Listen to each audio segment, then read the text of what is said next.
John, whenever you're ready, you may go.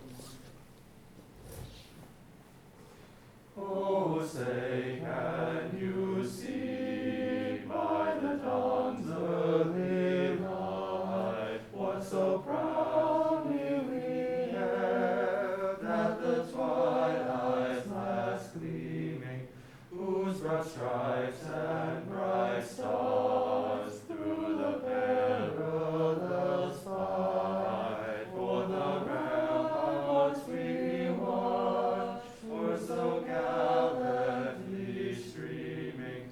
And the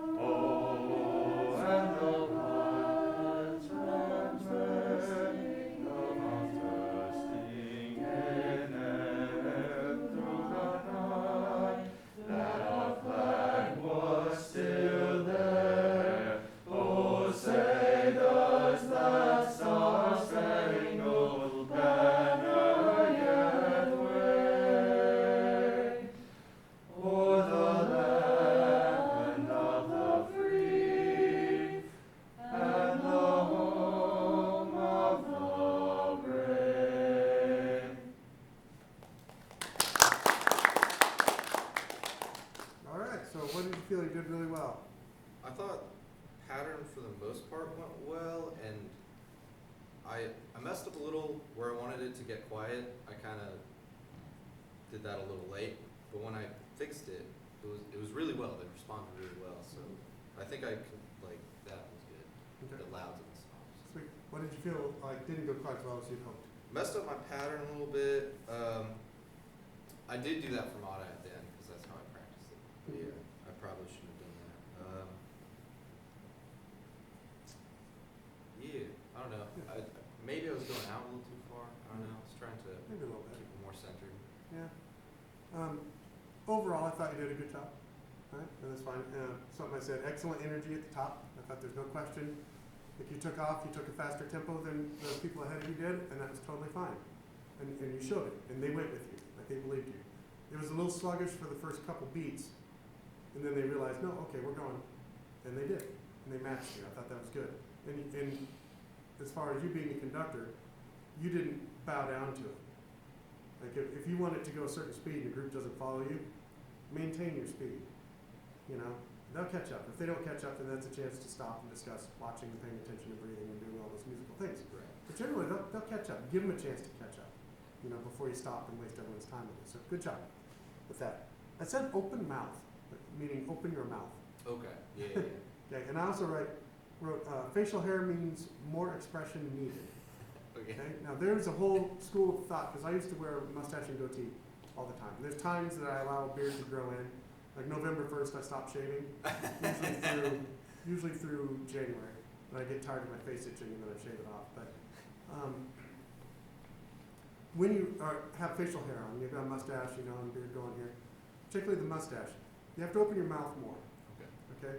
So it's just harder for people to read facial expression with facial hair. It just is. But it's fine. So there's people that say, you know, if you're going to be a conductor, you've got to shave the facial hair off. You just have to get rid of it. People used to tell me that. I'm like, no, because I can express, you know. People say that about glasses too. No, I can still see your eyes. It's okay. You know, wear your glasses, please, so you can see the music. And that's fine. You know, but it just means that you maybe have to be a bigger actor. Okay. Right. So I start thinking to myself as being like more of a Muppet, but not quite. Like I'm going to go over the top with it, right? Yeah.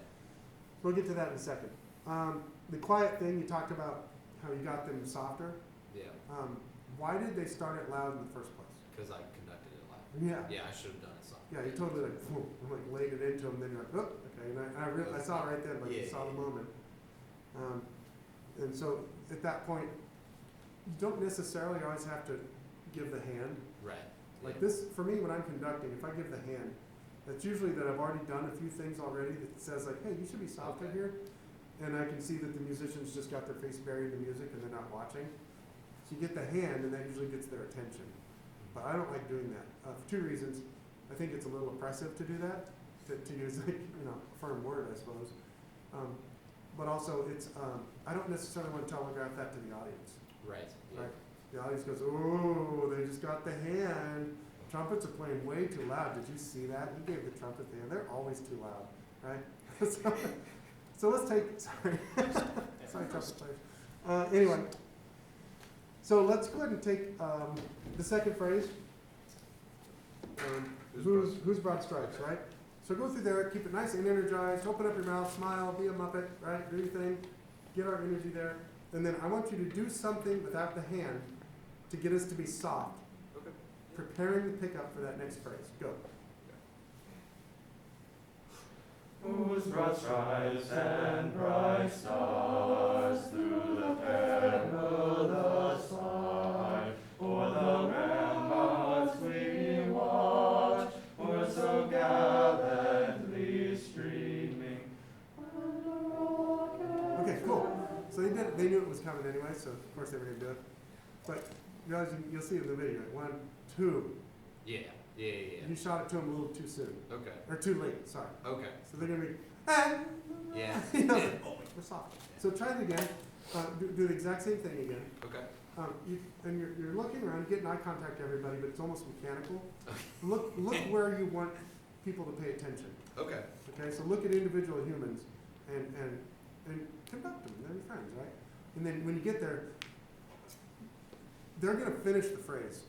So you can get ahead of it and show what you want to have happen next while they're finishing the last phrase. Does that make Okay. sense? Try that.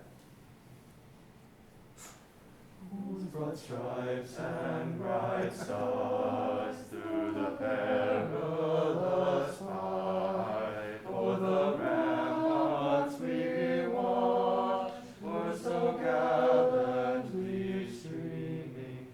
Cool. So they did it. They got softer, and I could see that you were planning ahead. Like I saw that and they actually kind of followed you. They got softer maybe a little too early, right? Yeah. Now, I'm going to have you do the same thing again. But what you're going to do this time is, so you're conducting down here, and it's a little heavier, and it's energized, which is great. So here we go. Gleaming. And so gleaming.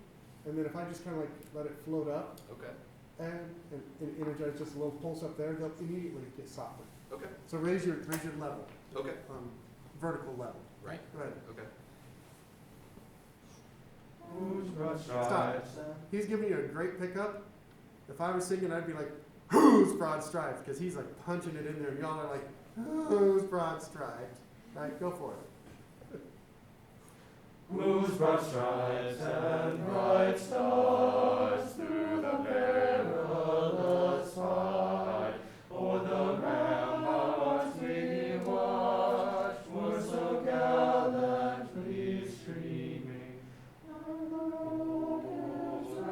rockets bursting, the bombs bursting in air through the night, that our flag was still there.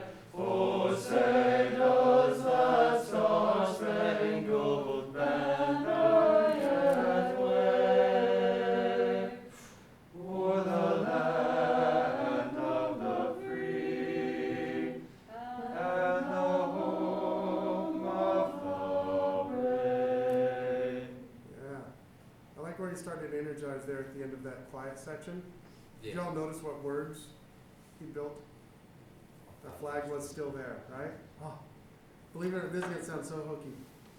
A well-performed national anthem, if it's really paying attention to the words and singing the actual words and what their meaning is, will get me choked up just about every time. Just knowing the gravity of the situation and the history of the song, that's one of those spots. Like, you know, like, we might not make it, but our flag is still there, right? Yeah. I wrote it in the music, that crescendo. Yeah.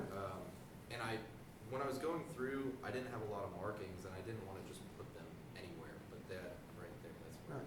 I was like, So that's cool, you know? That's great. So, excellent job. All right.